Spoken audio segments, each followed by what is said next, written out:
So, this is the crux of our faith, right? Jesus' resurrection. If Jesus is not resurrected, then everything we believe does not matter.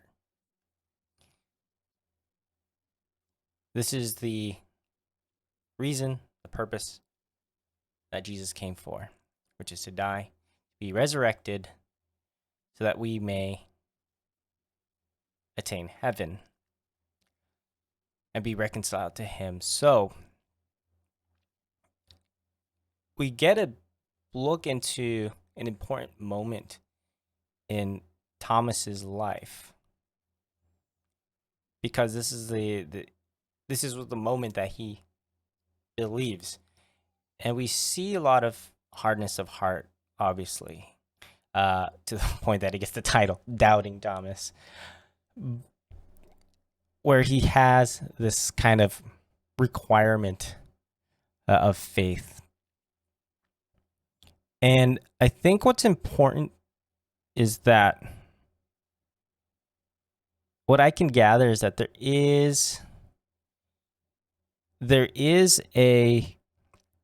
has to be an openness in Thomas, right? Because a lot of times I feel like people say, like, I will only believe if XYZ happens. But sometimes it's not really like an openness to it. So I think that's one thing that we need to see, is that Thomas has to be open to this for Jesus to be able to allow this to happen, or make this happen so that he can believe. And I think for a lot of us, there is that hardness of heart that we can have. And I think that we need to have the openness to allow Jesus into those. And even no matter how difficult it is, like the door is literally shut, right? But Jesus enters anyway. And he brings that message of peace be to you. And it's kind of like put you at ease of whatever is preventing you from believing. So there are small things regularly that we have that we kind of struggle to believe. I think we have to be open to them and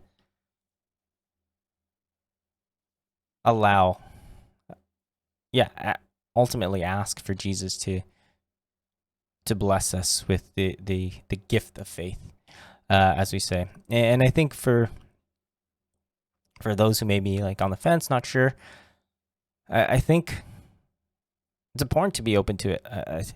I don't think this is a good necessarily argument for a reason to believe, but I think it's a argument for believing. And it's the I'm blanking on the name. Oh, Pascal's wager. But he talks about how you should live as though God exists, because if God does not exist, then you really only have a finite loss, right? You might lose out on some worldly pleasures, luxuries, etc. But if God does exist, then you stand to receive infinite gains and avoid infinite losses, ultimately hell. And I don't think that's a good enough reason, compelling enough reason to believe. But I think it's a place to start to realize, like, actually there are larger ramifications of not believing. So actually open yourself to seek the truth. And that can be at any stage of your faith, right? Like, as a Catholic, do you actually believe in transubstantiation? Do you actually believe that at Mass we have the body and blood of Jesus in the Eucharist? In the Gospel of John, he says, unless you my flesh and drink my blood, you have no life. So as a Catholic, like, if you don't believe that, like, do you have life? I mean, whether or not you believe it does not change the fact of it being the body and blood of Jesus. But I think for your sake, to believe in it is important. And so that same kind of concept with Pascal's wager, I think, is important to think about and be open to, and, you know, find truth, seek truth, like, honestly seek truth. And yeah, like I said, that applies to any stage of wherever you are in your faith. The other thing that I find intriguing here is the part that Jesus says, "Blessed are they that have not seen and have believed." I think kind of emphasizing there is a grace to a certain level of faith, not relying on the physical senses, right? I remember hearing a talk, I forgot who gave it, but a lot of times we tend to only think that there are the 5 senses, right? Vision, smell, taste, touch. What am I missing? Hearing. But we actually have more than those senses. So to even just rely on that. Like, for example, if you close your eyes and you reach out and try to touch your nose, you'll find your nose. And there's like a sense, I forget the name of it, but you have a sense of your spatial, your space. So it's a sense that we do have, but it's not the same as the 5 senses to think of. But we should open ourselves to faith without relying necessarily on those physical senses, because we're more than that, right? We're body, mind, and spirit.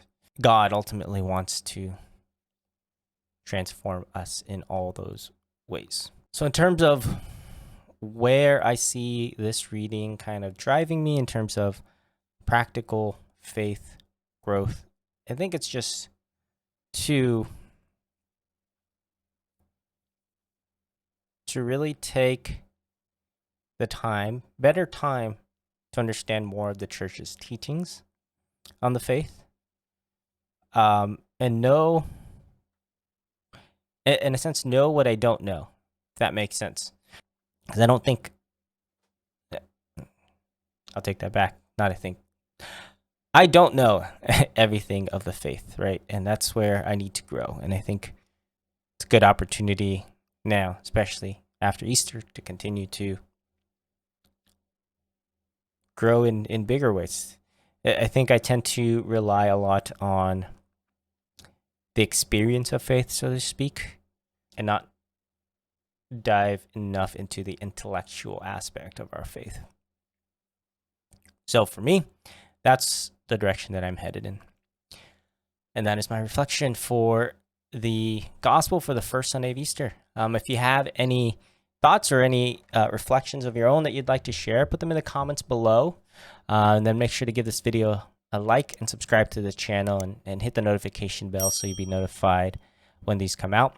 Every Saturday, I do post for my gospel reflections, my weekly gospel reflections for the Sunday gospel. Till next time, I'll see you later. God bless.